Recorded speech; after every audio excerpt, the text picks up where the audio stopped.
평생을 헌신한 시어머니에게 당신 때문에 내 아이가 죽었다며 모든 책임을 떠넘겼던 며느리.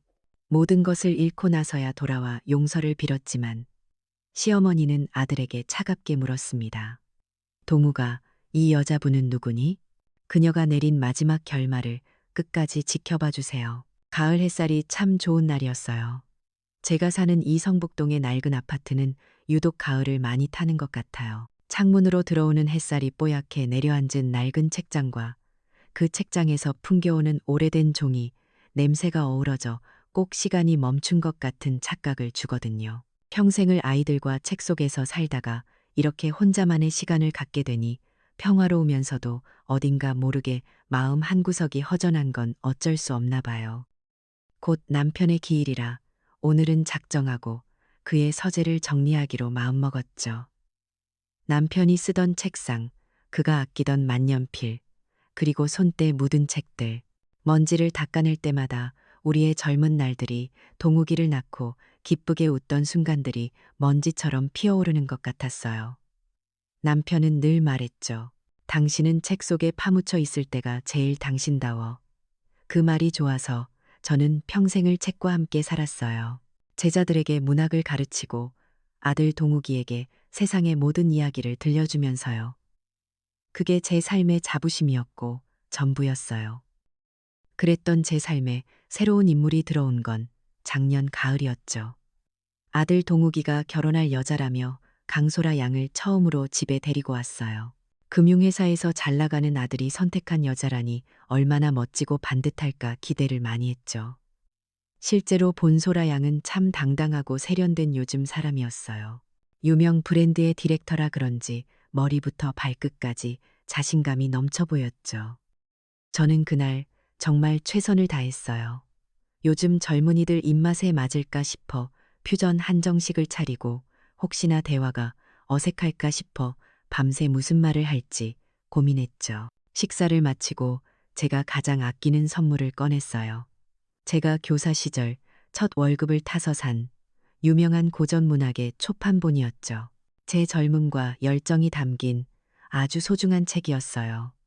이걸 며느리에게 물려주면 제 마음의 일부를 나눠주는 것 같아 기쁠 거라고 생각했어요. 그런데 소라양은 그 책을 받아들고는 묘한 미소를 짓더군요. 그 미소는 기쁨이나 감동과는 거리가 멀었어요. 마치 오래되고 낯선 물건을 보는 듯한 표정이었죠. 그러고는 이렇게 말했어요. 어머님, 정말 감사합니다. 귀한 책이네요. 하지만 솔직히 요즘 세상에 이런 책보다는 자기계발서나 재테크 책이 훨씬 더 유용하더라고요. 제가 시간이 아주 많아지면 한번 읽어보도록 노력은 해볼게요. 그 순간 식탁 위 공기가 차갑게 얼어붙는 것 같았어요. 아기가 담긴 말은 아니었을 거예요. 그저 솔직한 자기 생각이었겠죠. 하지만 그 솔직함이 제 평생의 자부심을 한순간에 쓸모없고 낡은 것들로 만들어버렸어요. 옆에 있던 동욱이는 소라 씨가 좀 직설적이죠? 엄마, 그래도 귀한 거니까 잘 간직할 거예요 라며 어색하게 웃으며 상황을 넘기려 했어요. 아들의 그 어색한 웃음이 소라 양의 그 솔직한 말보다 더 아프게 다가왔어요. 아들은 이미 제 세상이 아닌 저 새로운 세상의 편에 서 있다는 걸 직감적으로 느낄 수 있었거든요. 결혼 후 아들 내외는 강남의 휘황찬란한 주상복합으로 이사했어요. 성북동의 고즈넉함과는 전혀 다른 빠르고 효율적인 세상이었죠. 가끔 안부를 묻는 전화가 오갔지만 그게 전부였어요. 그러던 어느 날이었어요. 무심코 아들의 카카오톡 프로필 사진을 봤는데 낯선 공항에서 소라양과 다정하게 찍은 사진으로 바뀌어 있더라고요. 뒤늦게 여행 갔었니? 하고 물었더니 아들은 너무나 태연하게 대답했어요. 아, 네. 저희끼리 간단하게 일본 다녀왔어요. 어머니 신경 쓰시게 하고 싶지 않아서 따로 말씀 안 드렸어요. 신경 쓰이게 하고 싶지 않아서. 그 말은 참 편리한 변명이었죠. 그 후로도 저는 종종 마지막 순간에야 아들 내외의 소식을 듣게 됐어요. 그들이 새로 차를 샀다는 것도, 큰 맘먹고 주택담보대출을 받아 집을 옮겼다는 것도 모두 일이 끝난 후에야 통보처럼 듣게 되었죠. 어느 날 집에 놀러온 조카가 무심코 말하더군요. 고모, 동욱이 오빠네 가족 단톡방에서는 맨날 뭐 그리 할 얘기가 많아요? 그 말을 듣는 순간 모든 퍼즐이 맞춰졌어요. 아, 그들만의 세상이 있었구나. 나는 그 세상의 일원이 아니었구나. 모든 중요한 결정들, 소소한 일상 이야기들, 그 모든 것이 제가 없는 가족 단톡방이라는 곳에서 이루어지고 있었던 거예요. 제가 스마트폰을 못 쓰는 것도 아닌데 말이죠. 이건 기술의 문제가 아니었어요. 관계의 문제였죠. 그들은 효율성이라는 이름으로 저를 그들의 세상 밖으로 밀어낸 거예요. 제가 있으면 결정이 느려지고 설명해야 하니 번거롭고 신경 써야 할 일이 많아지니까요. 그 사실을 깨달았을 때 서운함보다는 깊은 체념이 밀려왔어요. 굳이 아들에게 전화해서 왜 나는 단톡방에 초대하지 않니? 라고 묻고 싶지 않았어요. 그런 질문을 하는 제 자신이 너무 처량하게 느껴질 것 같았거든요. 그건 구걸이나 마찬가지잖아요. 그들은 아기가 없었을 거예요. 그저 그들의 삶의 방식이었겠죠. 그 방식에서 저는 효율적이지 않은 존재였을 뿐이고요. 그래서 저는 조용히 거리를 두기로 마음먹었어요. 억지로 그들의 세상에 끼어들려고 애쓰지 않고 다시 저의 세상으로 돌아오기로요. 하지만 한번 금이 가기 시작한 마음은 쉽게 아물지 않더군요. 그날 밤 저는 늦게까지 잠들지 못하고 서재에 앉아 있었어요. 먼지 쌓인 앨범을 꺼내 동욱이의 어릴 적 사진들을 한참이나 들여다봤죠. 제 품에 안겨 세상 행복하게 웃고 있는 아이. 이 아이가 어떻게 저렇게 낯선 어른으로 자라버린 걸까요? 사진 속의 아이와 이제는 저를 신경 쓰이는 존재로 여기는 아들 사이에 그 아득한 거리감을 느끼며 저는 가슴 속에서 무언가 단단한 것이 조용히 그리고 차갑게 금이 가는 소리를 들었어요. 그게 모든 것의 시작이었던 것 같아요. 제가 거리를 두기로 마음먹은 지 얼마 지나지 않아 거짓말처럼 희망이 찾아왔어요. 아들에게서 전화가 왔거든요. 소라가 임신을 했다고요. 그 소식을 듣는 순간 제 마음속에 얼어붙어 있던 모든 것들이 봄눈 녹듯 사라지는 것 같았어요. 아, 이제 모든 게 괜찮아지겠구나. 곧 태어날 아이가 우리 사이의 이 어색한 거리감을 따뜻하게 채워주겠구나.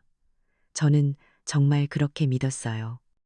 제 어머니가 그러셨듯 저도 제 딸에게 그리고 며느리에게 해주고 싶었던 것들이 참 많았어요. 그 중에서도 가장 중요한 건 임신한 딸의 몸을 보살피는 일이었죠. 저는 제 어머니께 직접 전수받은 비법으로 귀한 보양식을 정성껏 만들기 시작했어요. 좋은 한약재를 구하러 경동시장을 몇 번이나 다녀오고 핏물을 빼고 기름을 걷어내며 꼬박 이틀을 꼬박 정성을 쏟았죠. 이건 그냥 음식이 아니었어요. 제 사랑이고 제 어머니의 사랑이며 곧 태어날 새 생명에 대한 축복이었어요. 그렇게 만든 음식을 소중하게 싸들고 강남에 있는 아들네 집으로 향했어요. 마음이 어찌나 설레던지 가는 내내 입가에서 미소가 떠나질 않았죠. 그런데 초인종을 눌렀을 때 문을 열고 나온 소라의 표정은 제 기대와는 많이 달랐어요. 그녀는 현관문과 안전고리 사이로 얼굴만 내민 채 제가 들고 있는 보온통을 보고는 옅게 미소만 지었어요. 어머님, 여기까지 어쩐 일이세요? 그 목소리에는 반가움보다는 당혹감이 섞여 있었죠. 제가 임신 축하 선물이라며 음식을 건네자 그녀는 한숨을 쉬며 이렇게 말했어요. 어머님, 마음은 정말 감사한데요. 제가 다니는 산부인과 클리닉에 전문 영양사가 있어서 식단을 전부 관리받고 있어요. 어머님이 해주신 이런 한식은 염분도 많고 기름져서요. 현대의학 기준으로는 그다지 과학적이지 않다고 하더라고요. 그 순간 마침 엘리베이터에서 내리던 아래층 아주머니와 눈이 마주쳤어요. 그분은 저와 제 손에 들린 보온통, 그리고 문틈으로 보이는 며느리의 얼굴을 번갈아 보더니 어색하게 목례를 하고 지나갔죠. 저는 얼굴이 불타는 것 같았어요. 제 평생의 지혜와 사랑이 비과학적이라는 차가운 단어 하나에 문전박대당하는 순간을 동네 사람에게 들켜버린 거예요. 저는 아무 말도 못하고 아, 그랬구나. 내가 미처 몰랐네. 라며 돌아설 수밖에 없었어요. 손에 들린 보온통이 어찌나 무겁고 처량하게 느껴지던지요. 그래도 포기할 수는 없었어요. 이건 제 손주를 위한 일이니까요. 며칠 뒤 저는 다시 음식을 만들어 이번에는 아들 동욱이에게 전화를 걸었어요. 퇴근길에 잠시 들러서 가져가 달라고요. 아들의 목소리는 피곤해 보였어요. 제 말을 한참 듣고 있던 아들은 깊은 한숨을 쉬며 말하더군요. 엄마, 제발. 소라가 요즘 얼마나 예민한지 몰라서 그래요? 자기 커리어 잠시 중단된 것 때문에 스트레스도 많이 받는데 엄마까지 그러면 더 힘들어해요. 그냥 우리 방식대로 하게 좀 놔둬주면 안 돼요? 우리 방식.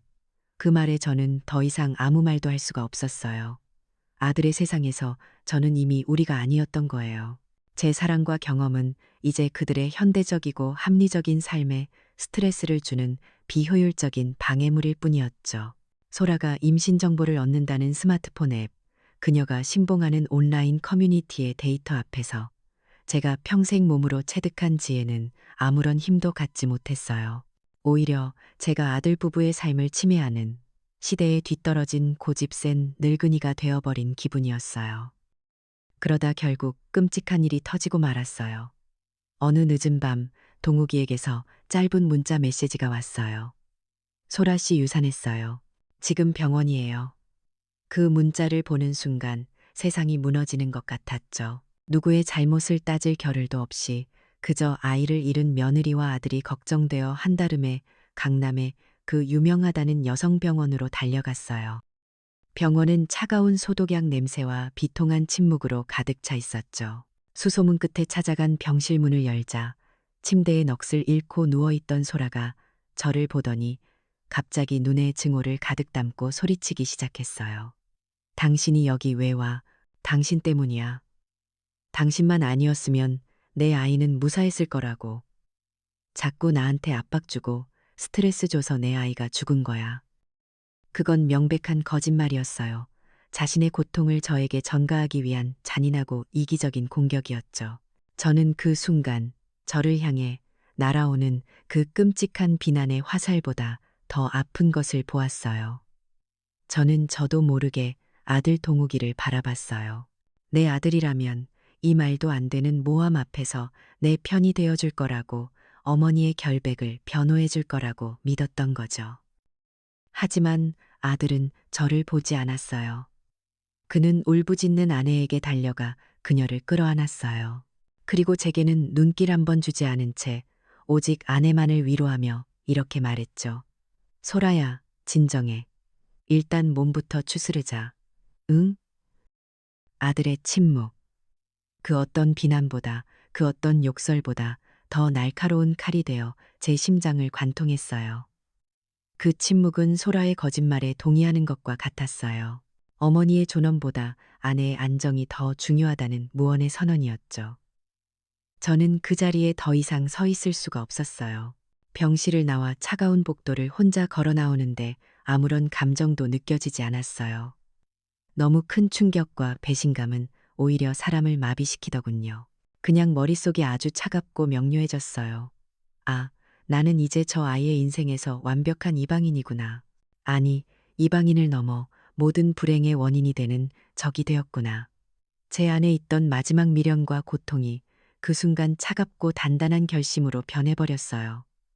병원에서 돌아온 후 제 삶에는 기묘한 평온이 찾아왔어요. 아들 내외는 결국 이혼했다는 소식을 들었죠. 그 소식을 전해 듣던 날, 저는 슬픔 대신 이상한 해방감을 느꼈어요. 족쇄처럼 저를 올가매던 관계가 부서지고 비로소 제 자신으로 돌아올 수 있게 된 것만 같았거든요. 제 잘못이 아니었다는 걸 세상이 증명해주는 기분이었달까요? 저는 다시 책의 세계로 돌아갔어요. 평생을 바쳤던, 그러나 한동안 잊고 지냈던 저의 진짜 세상으로요. 예전 제자들과 함께하는 문학 세미나에 다시 나가기 시작했고, 오랜 친구인 출판사 편집장과 만나 차를 마시며 새로 나온 시집에 대한 이야기를 나눴어요. 주말에는 성북동의 작은 갤러리에서 열리는 시 낭송회에 참석해 젊은 시인들의 반짝이는 언어에 귀를 기울였죠. 제 삶은 온전히 저의 것이 되었고 그 안에서 저는 천천히 치유되고 있었어요. 스마트폰을 일부러 멀리하고 종이책의 사각거림과 사람들과의 따뜻한 대화 속에서 잃어버렸던 제 자신을 되찾고 있었죠. 그렇게 1년이라는 시간이 흘렀어요. 고요했던 제 세상에 다시 파문이인 것은 어느 늦은 오후였어요. 벨소리의 문을 열어보니 동욱이가 서 있더군요. 1년 만에 보는 아들은 어딘가 모르게 지치고 수척해 보였어요. 아들은 어렵게 입을 열었죠. 어머니, 드릴 말씀이 있어서 왔어요. 그리고는 충격적인 소식을 전했어요. 소라 씨가 임신했어요. 이번에는 무슨 일이 있어도 꼭 지킬 거예요. 그래서 저희 다시 합치기로 했어요. 그 말을 듣는 순간 지난 1년간 제가 애써 쌓아 올렸던 평온의 성이 와르르 무너져 내리는 것 같았어요. 참담했죠. 그럼 내가 겪었던 그 끔찍한 고통과 모욕은, 저들의 이혼과 재결합은 결국 아이를 갖기 위한 과정에서 벌어진 한편의 연극에 불과했다는 말인가. 내 상처는 그들의 행복을 위한 필요악 정도로 취급되고 완전히 잊혔다는 사실에 견딜 수가 없었어요. 하지만 뱃속의 아이는 무슨 죄가 있겠어요. 곧 태어날 제 손주잖아요. 저는 할머니로서의 도리를 다하기 위해, 그리고 이번에야말로 모든 관계를 제대로 바로잡기 위해 마지막 노력을 해보기로 결심했어요. 며칠 후 저는 아들 부부에게 만나자고 연락했어요. 만나기 전날 저는 오랜 친구이자 변호사로 일하는 해수기를 만났어요. 그간의 일을 모두 털어놓자 해수기는 혀를 차며 말하더군요. 은희야, 내 마음은 알겠지만 이번에는 절대 그냥 넘어가면 안 돼. 만약 네가 경제적인 지원을 할 생각이라면 반드시 법적인 안전장치를 마련해야 해. 해수기의 조언에 따라 저는 몇 가지 준비를 했어요. 이건 의심이 아니라 제 자신을 지키기 위한 최소한의 방어였죠. 약속 장소는 광화문 교보문고 근처의 한 고급 호텔 라운지였어요. 시끄러운 카페가 아닌 조용하고 격식 있는 장소. 그곳의 분위기처럼 우리의 만남은 감정적인 교류가 아닌 철저한 거래의 성격을 띠고 있었죠. 다시 만난 소라는 배가 조금 불러 있었고 이전보다 더 여유롭고 당당해 보였어요. 저는 준비해간 말을 꺼냈어요. 뱃속 아이를 위해서 이번에는 네가 아무 걱정 없이 태교에만 전념했으면 좋겠구나. 그러니 다니던 회사는 그만두고 필요한 모든 경제적인 지원은 내가 하마. 이건 제 마지막 진심이었고 깨어진 관계를 회복하기 위한 최후의 노력이었어요. 제 제안을 들은 소라의 입가에 옅은 미소가 번졌어요. 그건 고마움의 미소가 아닌 모든 것이 자기 뜻대로 되었다는 승자의 미소였죠. 그녀는 잠시 뜸을 들인 후 아주 차분한 목소리로 말했어요. 어머님, 그렇게 말씀해 주시니 감사하네요. 저도 그러려고 했어요. 제 커리어보다 아이가 훨씬 중요하니까요. 거기까지는 좋았어요. 하지만 이어진 그녀의 말은 제 가슴에 비수처럼 날아와 밝혔죠. 대신 조건이 있어요. 저는 앞으로 시댁 스트레스 없이 그냥 제가 시댁이 없는 셈 치고 살고 싶어요. 아시다시피 절대적인 안정이 필요하거든요. 왜 그런지는 어머님이 더 잘 아시잖아요. 과거에 전적이 있으시니까. 전적. 의도적으로 선택된 그 단어가 제 모든 사고를 마비시켰어요. 그건 지난날 병원에서 있었던 끔찍한 거짓 비난을 이제는 누구도 부정할 수 없는 사실로 만들어버리는 말이자 저를 뱃속 아이에게조차 잠재적인 위협이 되는 위험인물로 낙인 찍는 행위였어요. 내 돈을 받으면서 동시에 나를 잠재적 가해자로 규정하는 그 잔인함에 숨이 멎는 것 같았죠. 찻잔을 들려던 제 손이 허공에서 그대로 멈췄어요. 라운지에 흐르던 잔잔한 클래식 음악도 사람들의 나지막한 대화 소리도 모두 사라지고 끔찍한 침묵만이 우리 사이에 흘렀어요. 저는 천천히 고개를 들어 소라의 얼굴을, 그리고 그 옆에서 굳은 표정으로 아무 말도 하지 않는 아들 동욱이의 얼굴을 차례로 응시했어요. 또다시 침묵. 아들의 침묵은 이번에도 소라의 잔인한 말에 동의한다는 뜻이었죠.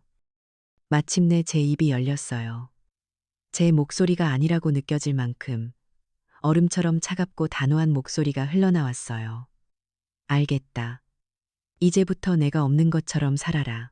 나도 너희가 없는 것처럼 살겠다. 영원히. 저는 지갑에서 찻값보다 조금 더 많은 돈을 꺼내 테이블 위에 조용히 내려놓았어요. 그리고는 더 이상 아무 말도 아무런 표정도 없이 자리에서 일어나 그들을 등지고 걸어 나왔죠. 이건 감정적인 폭발이 아니었어요. 한 인간으로서 제 존엄을 지키기 위한 가장 이성적이고 최종적인 결별 선언이었어요. 호텔을 나온 제 발걸음은 이상할 만큼 가벼웠어요. 제 입으로 그 끔찍한 관계의 끝을 선언하고 나니 오히려 억눌려 있던 모든 감정이 사라지고 머리가 맑아지는 기분이었죠. 집에 돌아오자마자 저는 소파에 앉아 잠시 숨을 고를 틈도 없이 스마트폰을 들었어요. 그리고 조금의 망설임도 없이 아들 동욱이와 며느리 소라의 번호를 차단 목록에 추가했어요. 수십 년간 제 삶의 전부였던 이름을 마치 스팸 문자를 차단하듯 그렇게 제 세상에서 지워버린 거예요. 다음으로는 유일하게 하던 작은 SNS 계정에 들어가 모든 설정을 비공개로 바꾸고 친구 목록도 정리했어요. 그들을 통해 제 소식이 흘러 들어갈 수 있는 모든 경로를 제 손으로 하나씩 닫아버렸죠. 이건 감정적인 행동이 아니었어요. 앞으로의 제 삶을 지키기 위한 가장 이성적인 조치였어요. 모든 디지털 세상과의 문을 걸어 잠그고 나니 집이 유독 고요하게 느껴졌어요. 그 고요함 속에서 저는 남편의 서재로 향했어요. 그리고 아주 오랫동안 열어보지 않았던 책상 가장 아래쪽에 낡은 서랍을 열었죠. 그 안에는 먼지 쌓인 나무 상자가 하나 있었어요. 상자를 열자 빛바랜 편지 한 통과 두툼한 서류 봉투 몇 개가 보였죠.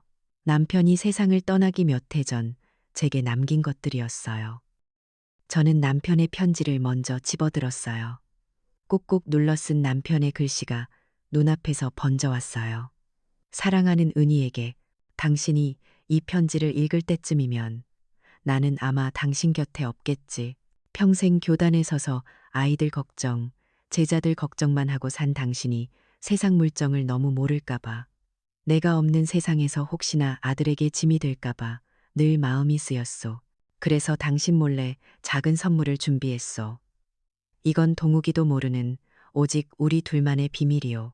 부디 이걸로 당신의 남은 생이 누구에게도 기대지 않고 오롯이 당신 자신으로 빛나기를 바라오. 편지 밑에는 낡은 주식 증서 뭉치와 상가 건물 등기권리증이 있었어요. 주식은 지금은 모두가 아는 거대 기술 기업 삼성전자의 것이었고 상가는 강북의 한 동네에 있는 작은 건물이었죠. 저는 떨리는 손으로 인터넷을 열어 현재 가치를 확인해 보았어요. 화면에 뜬 숫자는 제 평생의 교사 연금을 다 합친 것보다도 훨씬 큰 액수였어요. 눈물이 왈칵 쏟아졌어요. 이건 슬픔의 눈물이 아니었어요. 내 힘으로 살아갈 수 있다는 안도감과 나를 이토록 깊이 사랑해준 남편에 대한 고마움이 뒤섞인 눈물이었죠. 제 경제적 독립성은 아들에게 기댄 것이 아니었어요. 저를 지켜주려 했던 남편의 사랑과 그걸 잊지 않고 묵묵히 지켜온 제 자신 덕분이었어요. 그날 이후 저는 제 삶의 주도권을 되찾기 위한 다음 단계로 나아갔어요. 고립이 아닌 새로운 연결을 찾아야 했죠. 저는 집 근처 성북구립도서관에서 운영하는 시니어 서평 클럽에 가입했어요. 첫 모임에 나갔을 때 저는 제가 있어야 할 곳을 찾았다는 걸 직감했어요. 그곳에는 은퇴한 언론인, 평생 그림만 그린 화가, 저처럼 교단에 섰던 선생님들이 계셨죠. 우리의 대화에는 자식 자랑이나 신세 한탄이 없었어요. 대신 새로 나온 소설에 대한 날카로운 비평과 역사를 바라보는 각자의 관점, 그리고 세상에 대한 깊이 있는 토론이 있었죠. 서로의 지성과 경험을 존중하는 그 분위기가 저를 다시 살게 하는 것 같았어요. 그곳에서 저는 박 여사님이라는 분과 특히 친해졌어요. IT 기업에서 임원으로 일하다 은퇴하셨다는 그분은 저와는 전혀 다른 세상을 살아오셨지만 책을 사랑하는 마음은 똑같았죠. 어느 날 동네의 작은 카페에서 박 여사님은 제 스마트폰을 들여다보시더니 혀를 차셨어요. 최 선생님, 이렇게 설정해두면 개인정보가 다 새어나가요. 요즘 세상이 얼마나 무서운데. 그날 박 여사님은 제게 단순한 차단 기능을 넘어 제 사생활을 지킬 수 있는 여러 가지 보안 설정 방법과 악의적인 연락을 원천적으로 막을 수 있는 기술들을 차근차근 알려주셨어요. 박 여사님의 격려에 힘입어 저는 은희의 서재라는 이름으로 작은 블로그를 시작했어요. 그곳에 제가 읽은 책들에 대한 감상을 조심스럽게 올리기 시작했죠. 처음에는 아무도 찾아오지 않던 그곳에 어느 날부터인가 한두 명씩 댓글이 달리기 시작했어요. 제 글에 깊이 공감한다는, 잊고 있던 고전의 가치를 다시 깨닫게 해주어 고맙다는 낯선 이들의 따뜻한 말들이었죠. 가족에게서 부정당했던 제 세상이 오히려 이름 모를 타인들에게는 위로와 지혜가 될 수 있다는 사실이 놀라웠어요. 기술은 더 이상 저를 가두는 벽이 아니라 저의 세계를 세상과 안전하게 연결해주는 튼튼한 다리가 되어 주었죠. 몇 달이 흘러 손주가 태어났다는 소식이 예전 동료를 통해 들려왔어요. 솔직히 말하면 아주 잠깐 마음이 흔들렸어요. 갓 태어난 아기의 얼굴이 얼마나 예쁠까 하는 생각이 스쳐 지나갔죠. 하지만 그건 아주 짧은 순간의 감정이었어요. 곧이어 저는 제 평온을 떠올렸어요. 책과 새로운 친구들과 그리고 저를 존중해주는 낯선 독자들과 함께하는 이 고요한 삶을요. 저는 이미 뼈저리게 깨달았어요. 관계는 피로 맺어지는 것이 아니라 존중으로 이어진다는 것을요. 저는 복수를 계획하고 있지 않아요. 그럴 필요도 없고요. 저는 그저 제 삶을 온전히 살아내며 누구도 허락 없이는 침범할 수 없는 저만의 고요의 성체를 단단하게 쌓아 올리고 있을 뿐이었어요. 그 어떤 폭풍이 몰아쳐도 이제는 결코 무너지지 않을 저만의 왕국을요. 제 고요의 성체 안에서의 삶은 더없이 평화로웠어요. 아침에는 서재에서 책을 읽고, 오후에는 블로그에 올릴 글을 쓰고, 저녁에는 서평 클럽 친구들과 문학에 대해 토론했죠. 제 삶에서 소음과도 같았던 관계들이 사라지니 비로소 제 자신의 목소리를 들을 수 있게 된 것 같았어요. 제 인생이 이렇게 충만하고 자유로울 수 있다는 걸 저는 예전엔 미처 몰랐던 거죠. 그 평화가 깨진 건 아이가 태어난 지 반년쯤 지났을 무렵이었어요. 어느 주말 오후 글을 쓰고 있는데 모르는 번호로 전화가 걸려왔어요. 박 여사님에게 배운 대로 모르는 번호는 받지 않는 것이 원칙이었지만 왠지 모를 불길한 예감에 저도 모르게 통화 버튼을 눌렀어요. 수화기 너머에서는 귀에 익은, 그러나 완전히 지쳐버린 목소리가 들려왔어요. 사돈이었죠. 예전에 그 당당하고 반듯하던 모습은 온데간데 없고 금방이라도 울음이 터질 것 같은 목소리였어요. 그녀는 제 안부도 묻지 않고 곧바로 절박한 호소를 쏟아내기 시작했어요. 사부인, 제발, 제발, 저 좀 살려주세요. 소라가 복직하고 나서는 아이는 완전히 저한테 떠맡기고 자기는 주말마다 친구들 만나러 가고 부부 동반으로 여행까지 다녀요. 저는 허리가 끊어질 것 같고 밤에는 잠 한숨 제대로 못 자요. 이러다 제가 먼저 죽겠어요, 사부인. 그녀는 울면서 애원했어요. 그 목소리를 듣고 있는데 제 마음속에서는 동정심 대신 차가운 기억 하나가 선명하게 떠올랐어요. 병원 복도에서 제게 쏟아지던 끔찍한 모함과 그 옆에서 침묵으로 동조하던 바로 저 여인의 얼굴이요. 제가 아무것도 하지 않았지만 그들이 스스로 만든 문제의 무게가 이제 그들 자신을 짓누르기 시작한 거예요. 이것은 복수가 아니었어요. 그저 당연한 결과일 뿐이었죠. 저는 사돈의 울음 섞인 하소연이 끝날 때까지 아무 말 없이 듣고만 있었어요. 한참의 침묵 끝에 저는 아주 조용하고 흔들림 없는 목소리로 입을 열었어요. 제 목소리가 이렇게 차가울 수 있다는 걸 저도 그때 처음 알았죠. 사부인, 지금 그 고통 잘 알겠습니다. 그런데 사부인, 혹시 기억하십니까? 따님이 병원에서 제게 끔찍한 모함을 하던 바로 그날, 사부인께서는 진실을 알면서도 침묵하셨습니다. 제 아들이 어미가 그런 수모를 당하는 걸 방치하던 날에도 사부인은 그저 구경만 하셨지요. 남의 고통에 대한 침묵은 반드시 대가가 따르는 법입니다. 그러니 지금도 계속 침묵하시고 따님이 선택한 그 삶의 책임을 온전히 그리고 조용히 짊어지십시오. 저는 제 말을 끝으로 전화를 끊고 곧바로 그 번호를 차단 목록에 추가했어요. 마음이 전혀 흔들리지 않았어요. 저는 법이나 제도를 이용한 게 아니었어요. 그저 인과응보라는 세상에서 가장 오래되고 공정한 시스템을 작동시켰을 뿐이었죠. 남의 상처를 외면한 사람은 결국 자신의 상처를 위로받을 자격도 없다는 것을 그녀는 이제 몸으로 배우게 될 터였어요. 그 일이 있고 며칠 뒤 제게는 놀라운 소식들이 연달아 찾아왔어요. 제 서평 블로그를 꾸준히 지켜보던 유명 출판사에서 정식으로 출간 제안을 해온 거예요. 제가 평생 사랑했던 고전 문학에 대한 에세이를 써보지 않겠냐고요. 며느리에게 쓸모없다고 평가절하당했던 제 삶의 열정이 세상으로부터 가치를 인정받는 순간이었죠. 그뿐만이 아니었어요. 부동산 중개인에게서 연락이 왔는데 남편이 남겨주었던 강북의 작은 상가 건물이 대규모 재개발 지역에 포함되면서 자산 가치가 제가 상상했던 것 이상으로 급등했다는 소식이었어요.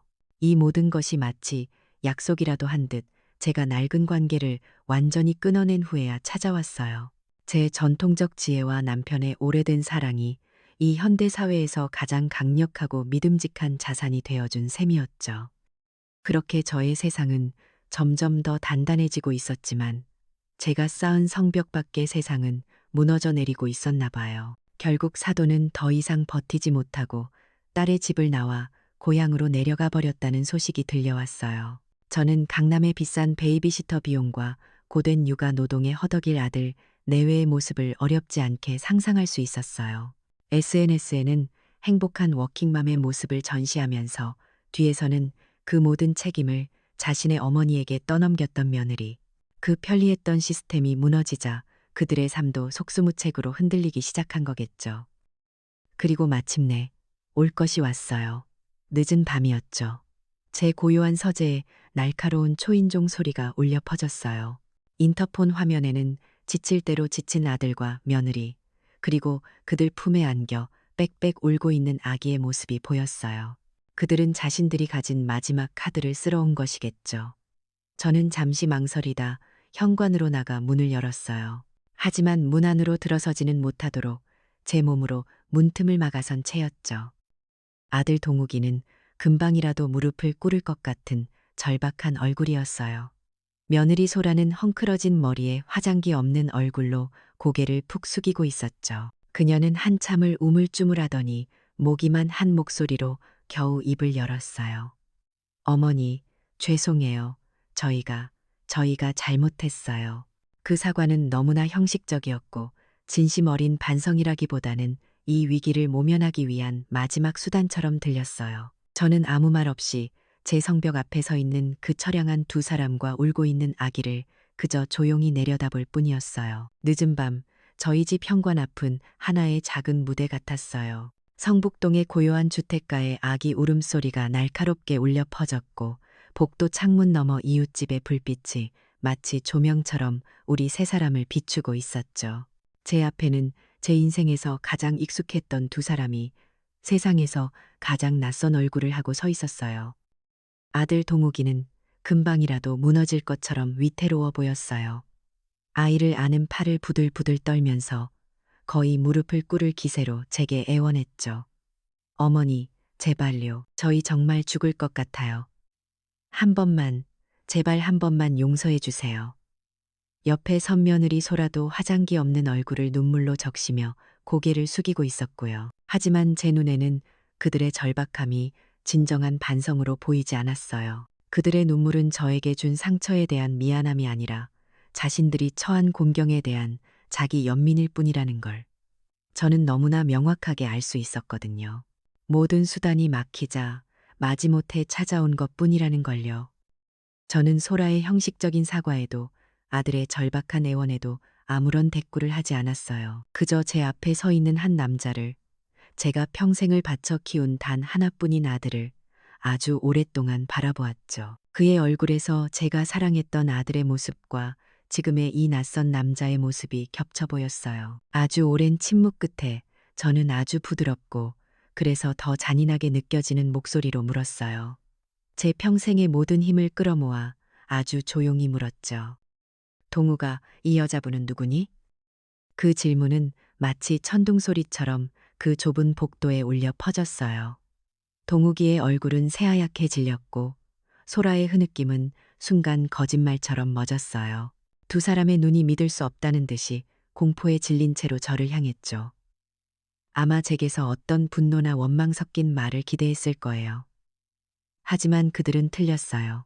저는 더 이상 그들에게 아무런 감정도 남아있지 않았거든요. 제 질문은 단순한 모욕이나 복수가 아니었어요. 그건 가장 완벽하고 정확한 사실의 확인이었어요. 그들이 저에게 했던 모든 행동들, 저를 없는 사람 취급하고 제 세상을 무시하고 제 존재를 지워버렸던 그 모든 시간들에 대한 가장 완벽한 대답이었죠. 당신들이 나를 당신들의 세상에서 없는 사람으로 만들었듯 나 역시 내 세상에서 당신들을 모르는 사람으로 만들겠다는 최종 선고였어요. 당신들이 필요에 의해 나를 찾았지만 나는 당신들의 필요에 더 이상 응답할 의무가 없는 타인이라는 지혜의 결론이었죠. 그것이 제가 수십 년간 책을 읽고 인간을 공부하며 얻어낸 제 존엄을 지키는 유일한 방법이었어요. 저는 더 이상 아무 말도 하지 않고 얼어붙은 두 사람을 뒤로 한 채 조용히 현관문을 닫았어요. 문을 잠그는 철컥하는 소리가 우리 사이의 관계에 찍는 마지막 마침표처럼 들렸죠. 문 너머로 아들의 절망적인 목소리가 희미하게 들려오는 것 같았지만 제 마음은 놀라울 만큼 평온했어요. 더 이상 고통스럽지도 슬프지도 원망스럽지도 않았어요. 오직 내 자신을, 내 존엄을 온전히 지켜냈다는 깊은 안도감과 완전한 해방감만이 제 안에 가득 찼어요. 저는 곧장 제 서재로 돌아왔어요. 그리고 가장 먼저 인터폰에 전원을 내렸어요. 제 고요의 성체를 침범할 수 있는 마지막 통로를 차단한 거죠. 책상에 앉아 출판사와 계약한 에세이의 첫 문장을 쓰기 위해 하얀 화면을 바라봤어요. 그들에게 저는 이제 영원히 낯선 사람이 되었어요. 그리고 그 완벽한 낯섦 속에서 저는 비로소 제 삶의 온전한 주인이 되는 궁극의 승리를 쟁취했어요. 은희의 서재라는 제 블로그의 글들이 저처럼 상처받은 누군가에게 작은 등불이 되어주기를 바라면서요. 최은희 씨의 이야기는 우리에게 보여줘요. 진정한 승리는 상대를 무너뜨리는 것이 아니라 자신의 존엄을 지키고 스스로의 세계를 굳건히 세우는 데 있다는 것을요. 때로는 가장 조용한 방식이 가장 강력한 메시지를 전달하고 가장 완전한 해방감을 가져다 준다는 사실을 말이에요.